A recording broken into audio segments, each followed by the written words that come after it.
ఉప్పల్ నారుపల్లి మధ్య నిలిచిపోయిన నూతన ఫ్లైఓవర్ పనుల్ని మంత్రి కోమటిరెడ్డి వెంకటరెడ్డి, ఎంపీ ఈటల రాజేందర్, ఎమ్మెల్యే బండారు లక్ష్మారెడ్డి పరిశీలించారు. గత ప్రభుత్వం నిర్లక్ష్యం వల్లే ఉప్పల్ ఫ్లైఓవర్ పనులు నిలిచిపోయాయని ఆరోపించారు. 10 రోజుల్లో ఉప్పల్ చౌరస్తా నుంచి గట్కేసర్ ఓఆర్ఆర్ వరకు రోడ్డు పనుల్ని ప్రారంభిస్తామన్నారు. వచ్చే దసరా నాటికి ఫ్లైఓవర్ నిర్మాణ పనులకు కొత్త టెండర్లను పిలిచి పనులు ప్రారంభిస్తామని మంత్రి హామీ ఇచ్చారు. మరోవైపు 15 రోజుల్లో కల్వర్టు పనుల్ని పూర్తి చేయాలని అధికారుల్ని ఆదేశించారు మంత్రి కోమటిరెడ్డి వెంకటరెడ్డి.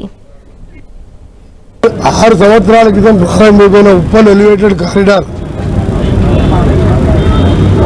చెప్పుకుంటేనే తెలంగాణ రాష్ట్ర ప్రజలకి, తెలంగాణ ప్రజలకి అవమానకరం.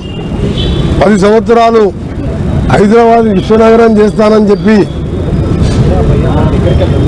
కల్లపల్లి మాటంతో అధికారం వచ్చి 10 ఏళ్ళు పాలించి 7 లక్షల కోట్ల అప్పు చేసి కేటీఆర్ గారు ఆయనకే ఉన్నది పరిజ్ఞానం. ఆయన ఇంగ్లీష్లో మాట్లాడతాడు, సెల్ఫీలు దిగుతాడు, అన్ని చేస్తాడు. ఆయన కనీసం ఈరోజు ఇంత పెద్ద ఇంపార్టెంట్ కారిడార్ 6.5 కిలోమీటర్లే, ఎంత ఇన్సల్ట్ అంటేనే సిగ్గుపడాలి కేటీఆర్ గారు, కేసీఆర్ గారు.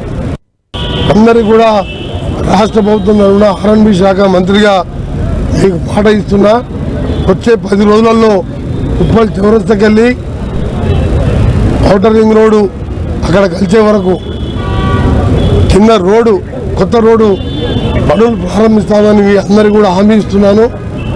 దాంతోపాటు అక్టోబర్ దసరా పండుగ నాటికి ఈ ఫ్లైఓవర్ బ్యాలెన్స్ టెండర్ పిలిపించి అది 500 కోట్లు పెరిగినా సరే ఆ ఫ్లైఓవర్ టెండర్ పిలిపించి నవంబర్ మొదటి వారంలో పనులు మొదలుపెట్టి 18 నెలల్లో ఫ్లైఓవర్ పూర్తి చేసే బాధ్యత R&B శాఖ మంత్రిగా ముఖ్యమంత్రి గారి సహకారంతో అది పూర్తి చేస్తానని ఈ ప్రాంత ప్రజలకు హామీ ఇస్తూ